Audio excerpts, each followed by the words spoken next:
அப்ப நீங்க எப்படி வந்து இப்தார் நோன்பி அந்த தலைவர் வந்து கண்டக்ட் பண்ணாருன்னா உடனே இஸ்லாமிய பெருமக்களை வந்து அவங்க அவமானியாதையா ஒரு இழிவா அவதூறா பேசிட்டு இருக்கீங்க.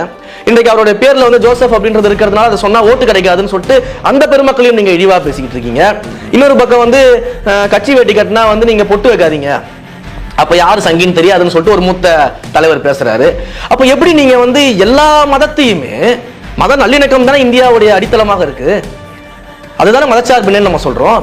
அப்ப அதை எதையுமே நீங்க ஃபாலோ பண்ணாம எல்லா மதத்தினரையும் இழிவா பேசி நீங்க என்ன பண்ண போறீங்க? அப்ப நீங்க வாக்குக்காக யாரை வேணாலும் எப்படி வேணாலும் சித்தரிக்கக்கூடிய வகையில நீங்க வேலை செய்வீங்களா? அதனாலதான் சொல்றேன், இதே வேலையை வந்து உங்க ஓனர் அங்க வடநாட்டுல செய்யறதுனாலதான் இன்றைக்கும் அவர்கள் வந்து பொழைப்பு நடத்தி கொண்டிருக்கார்கள். அதுதான் நீங்க இங்க செய்யறீங்கன்னு நம்ம சொல்லிட்டு இருக்கோம். அதனாலதான் உங்க மறைமுக ஓனர்னு சொல்றோம். எல்லா இடங்கள்லயுமே நீங்க கேட்ட கேள்வி வர எல்லா இடங்கள்லயுமே நம்ம பாஜகவை எதிர்க்கிறோம், திமுகவை எதிர்க்கிறோம். நீங்க போராடல அப்படின்னு சொல்றதுல வந்து முதல்ல மக்களுக்கு இந்த ஆட்சியாளர்கள் எப்படி நடந்துகிட்டு இருக்காங்க நம்ம எடுத்து சொல்லிக்கிட்டு இருக்கோம். தலைவர் கட்சி ஆரம்பித்து ஓராண்டு முடிந்து 2ஆம் ஆண்டு நடைபெற்று கொண்டிருக்கும் பொழுது ஒவ்வொரு பிரச்சனையும் அட்ரஸ் பண்ணி நம்ம பேசிட்டு இருக்கோம். அது வந்து மக்கள்கிட்ட இன்னைக்கு கொண்டு போய் சேர்க்கப்பட்டிருக்கு. தலைவர் பேசக்கூடிய எல்லா பிரச்சனையுமே மக்கள் வந்து அக்செப்ட் பண்ணிக்கிறாங்க.